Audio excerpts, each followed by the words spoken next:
20,000 बार सांस लेते हैं, सोते हुए, जागते हुए, बिना रुके। पर क्या हो अगर मैं कहूँ कि हमारा दिमाग एक्चुअली ऑक्सीजन के लिए सांस लेने का सिग्नल देता ही नहीं है? हाँ, ये सुनने में थोड़ा अजीब जरूर लगता है। सही में वो तो किसी और ही चीज से डरता है, किसी ऐसी चीज से जो हमारे अंदर ही बन रही है। सांस लेना सिर्फ हवा को अंदर बाहर करना नहीं है। इस एक सिंपल सी क्रिया के पीछे बायोलॉजी, केमिस्ट्री और फिजिक्स का एक इतना जबरदस्त मैकेनिज्म चल रहा है जो किसी इंजीनियरिंग मार्वल से कम नहीं। तो आज के इस डीप डाइव में हम इसी मिस्ट्री को सॉल्व करेंगे। आज हमारे एक्सपर्ट इस पूरे रेस्पिरेटरी सिस्टम को बिल्कुल बेसिक से लेकर एडवांस्ड कम्पेटिटिव लेवल तक डिकोड करेंगे।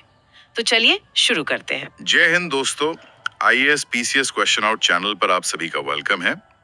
मैं हूं आईएएस टीचर एसके सर।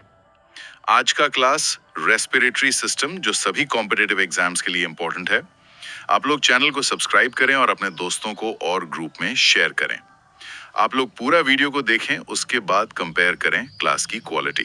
तो इस डीप डाइव का सबसे पहला और मूल सवाल यही निकल कर आता है कि आखिर सांस लेना, जिसे हम ब्रीदिंग कहते हैं, और कोशिकीय श्वसन यानी सेल्यूलर रेस्पिरेशन, इन दोनों में बेसिक फर्क क्या है?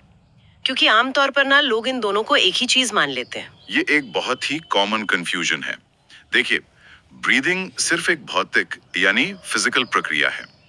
इसमें हम सिंपली वायुमंडल से ऑक्सीजन यानी O2 को छाती के अंदर खींचते हैं और कार्बन डाइऑक्साइड यानी CO2 को बाहर ढकेल लेते हैं। बस इतना ही? मतलब इसमें कोई एनर्जी नहीं बनती? बिल्कुल नहीं। इस फिजिकल एक्सचेंज में ऊर्जा का कोई निर्माण नहीं होता। जबकि दूसरी तरफ सेल्यूलर रेस्पिरेशन एक रासायनिक यानी केमिकल प्रक्रिया है। ये हमारे शरीर की कोशिकाओं के बिल्कुल अंदर होती है। अच्छा, सेल्स के अंदर? हाँ, सेल्स के अंदर। वहां इस ऑक्सीजन का इस्तेमाल करके कार्बनिक यौगिकों का ऑक्सीकरण यानी ऑक्सीडेशन किया जाता है। और इस केमिकल ब्रेकडाउन से ना फाइनल रिजल्ट निकलता है एटीपी के रूप में ऊर्जा का निर्माण। मैं इसको ना एक रोजमर्रा की एनालॉजी से समझने की कोशिश कर रही थी।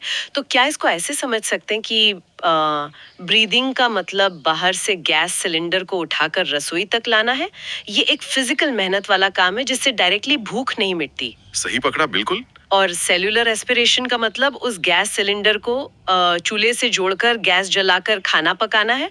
उस खाने से हमें आखिर में एनर्जी मिलती है। ये गैस सिलेंडर और चूल्हे वाली एनालॉजी एकदम परफेक्ट है। सिलेंडर रसोई तक लाना सिर्फ ट्रांसपोर्ट है, वही ब्रीदिंग है। और चूल्हे पे रिएक्शन करके ऊर्जा निकालना रेस्पिरेशन है। अब जब हम ऊर्जा बनाने की बात कर ही रहे हैं, तो यहाँ एक बहुत महत्वपूर्ण कॉन्सेप्ट आता है। ओके, कौन सा कॉन्सेप्ट? क्या इस ऊर्जा निर्माण के लिए यानी इस चूल्हे को जलाने के लिए ऑक्सीजन हमेशा जरूरी है? यहाँ हम दो तरह के श्वसन देखते हैं, एक वायवीय यानी एरोबिक और दूसरा अवायवीय यानी एनारोबिक। वेट, मतलब बिना ऑक्सीजन के भी एनर्जी बन सकती है? बिल्कुल बन सकती है। वायवीय यानी एरोबिक श्वसन में तो O2 बिल्कुल आवश्यक है। ये प्रक्रिया हमारे सेल्स के साइटोप्लाज्म और माइटोकॉन्ड्रिया दोनों जगह पर कंप्लीट होती है। इसका फाइनल उत्पाद होता है CO2, H2O और अधिकतम ऊर्जा। अधिकांश पौधे और जानवर यही करते हैं। राइट, जो हम नॉर्मल समझते हैं। पर बिना ऑक्सीजन वाला कैसे होता है? अवयव श्वसन बिल्कुल अलग है। इसमें O2 की कोई जरूरत नहीं होती। ये केवल साइटोप्लाज्म में होता है। माइटोकॉन्ड्रिया का इसमें कोई रोल नहीं होता। अच्छा, सिर्फ साइटोप्लाज्म में? हाँ, और इसका फाइनल उत्पाद या तो लैक्टिक एसिड होता है या अल्कोहल, और साथ में थोड़ी सी CO2। सबसे ध्यान देने वाली बात यह है कि इसमें ऊर्जा बहुत ही कम मात्रा में बनती है। ये थोड़ा अजीब लगता है सुनने में। हम इंसान तो हवा से सांस लेते हैं, तो हमारे अंदर बिना ऑक्सीजन वाला एनारोबिक श्वसन क्यों होगा? ये एक बहुत लॉजिकल डाउट है, और यहाँ मैं चाहूंगा कि सभी स्टूडेंट्स थोड़ा स्लो पेस में नोट्स लें। Exam alert. हमारे रेड ब्लड सेल्स यानी आरबीसीज में हमेशा एनारोबिक श्वसन ही होता है। एक मिनट, आरबीसीज का तो काम ही ऑक्सीजन को ट्रांसपोर्ट करना है ना? फिर वो बिना ऑक्सीजन के क्यों सांस ले रहे हैं? यही तो नेचर का मास्टर स्ट्रोक है। सोचिए, अगर गैस सिलेंडर डिलीवर करने वाला डिलीवरी बॉय रास्ते में ही गैस निकालकर खाना पकाने लगे, तो कस्टमर तक गैस कैसे पहुंचेगी? ओह वाह, सही बात है। आरबीसीज के अंदर माइटोकॉन्ड्रिया होते ही नहीं है, इसीलिए वो उस ऑक्सीजन को कंज्यूम नहीं कर सकते जो वो कैरी कर रहे हैं। इसके अलावा एक और सिचुएशन है जब हम बहुत भारी एक्सरसाइज करते हैं। हाँ, तब तो हमें और ज्यादा ऑक्सीजन चाहिए होती है। बिल्कुल, पर तब हमारी मांसपेशियों यानी मसल्स में ब्लड सप्लाई के बावजूद ऑक्सीजन की टेम्पररी कमी हो जाती है। तब तुरंत एनर्जी देने के लिए वहां एनारोबिक रेस्पिरेशन होने लगता है और लैक्टिक एसिड बनता है। इसी लैक्टिक एसिड के जमा होने से हमें ऐंठन यानी मसल क्रैम्प्स आते हैं।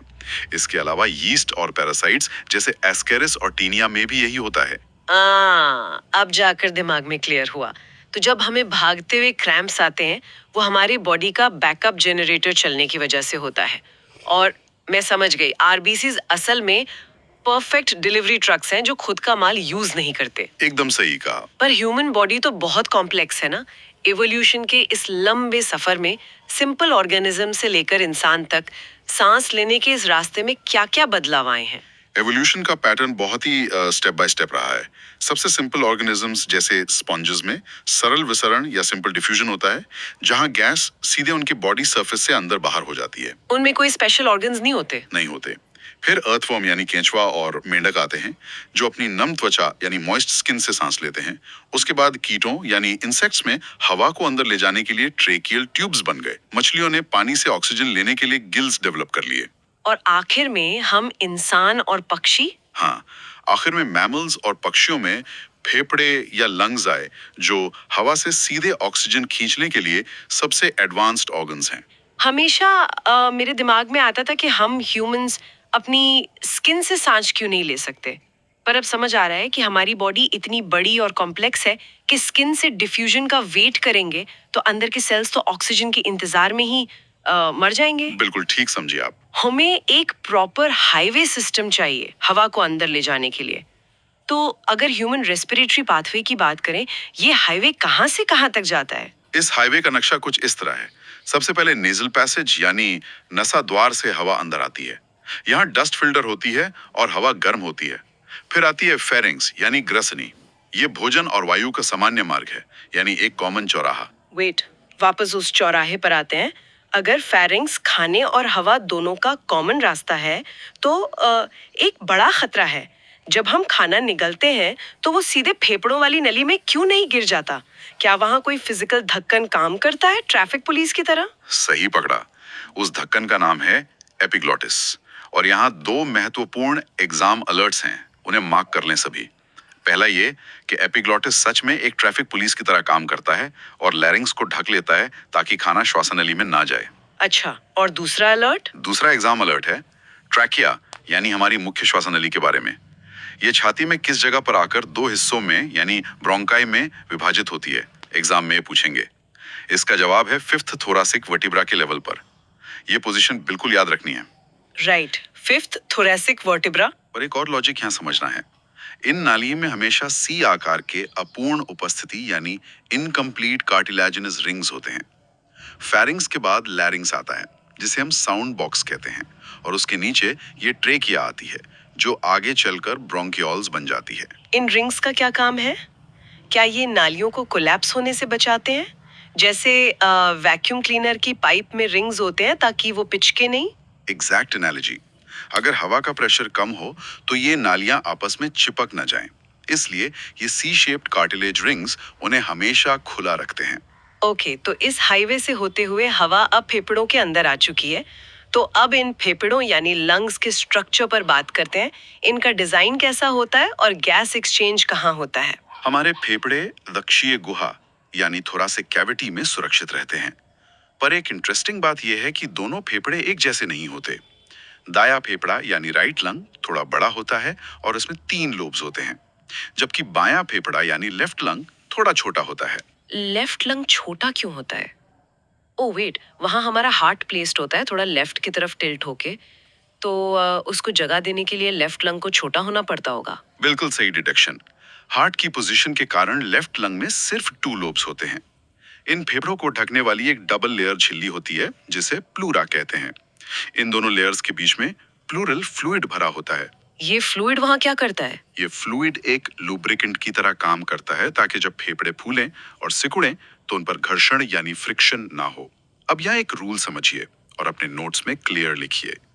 रूल ये है कि हमारी वक्षीय गुहा यानी थोरैसिक कैविटी एक स्ट्रिक्टली एयर टाइट चेम्बर है।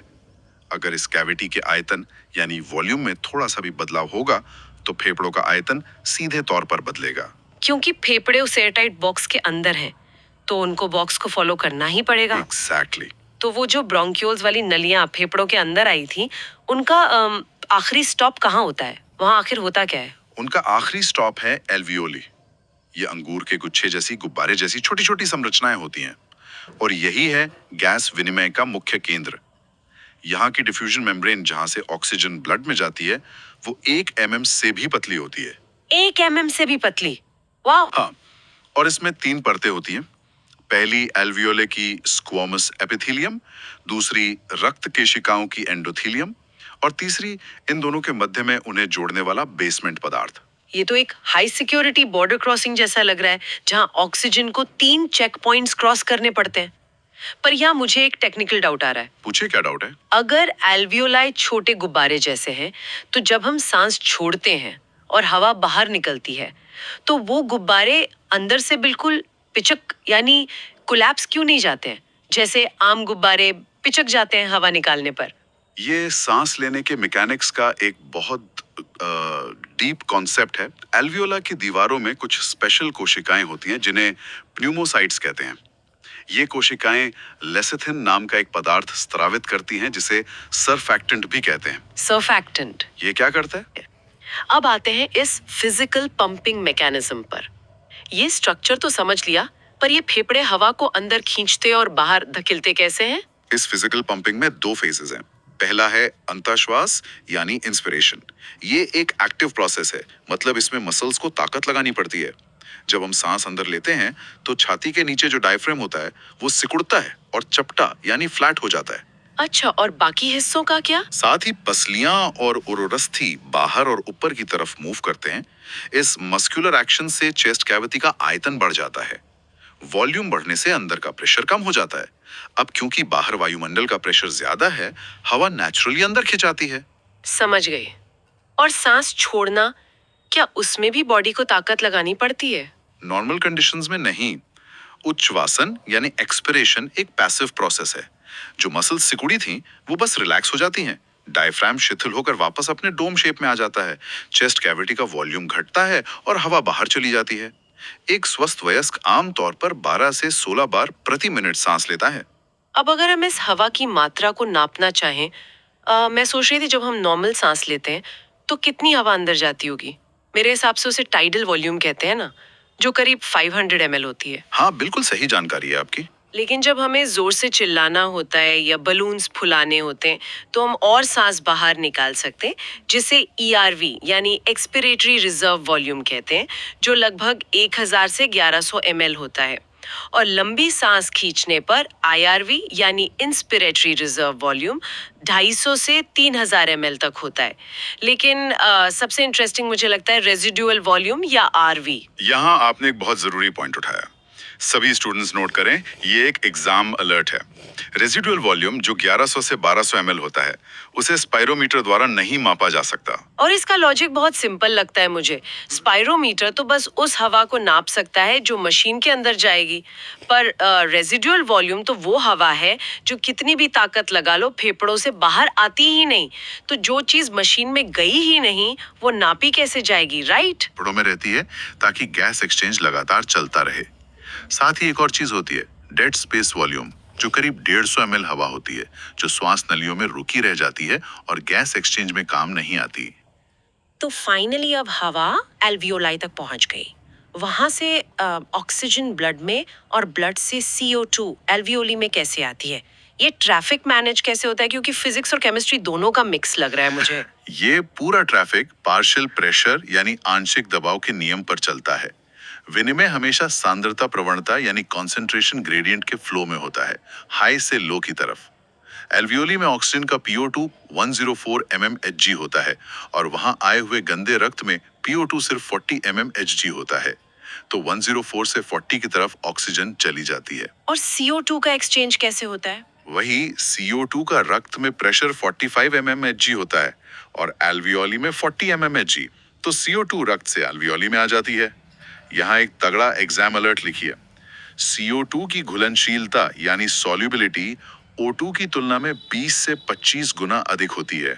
मतलब CO2 ब्लड में बहुत इजीली घुल जाती है, इसलिए सिर्फ 5 mmHg के प्रेशर डिफरेंस में भी फट से एक्सचेंज हो जाती है। बिल्कुल ठीक पकड़ा आपने। यही कारण है कि कम प्रेशर डिफरेंस के बावजूद CO2 आसानी से निकल जाती है। पर एक बार ब्लड में आने के बाद ये गैसेस ट्रैवल कैसे करती हैं? क्योंकि दोनों का नेचर अलग है ना? दोनों के ट्रांसपोर्ट का तरीका बिल्कुल अलग है। ऑक्सीजन का 97% हिस्सा आरबीसीज के अंदर हीमोग्लोबिन के साथ जुड़कर ऑक्सी हीमोग्लोबिन बनाता है और बचा हुआ 3% ब्लड प्लाज्मा में घुलकर जाता है। लेकिन CO2 का ट्रांसपोर्ट थोड़ा कॉम्प्लेक्स है। वो कैसे? CO2 का 70% हिस्सा बाइकार्बोनेट आयंस के रूप में ट्रैवल करता है, 20-25% कार्बामिनो हीमोग्लोबिन के रूप में और सिर्फ 7% प्लाज्मा में घुलकर जाता है। यहाँ मेरे दिमाग में ना केमिस्ट्री का एक झोल आ रहा है। कैसा झोल?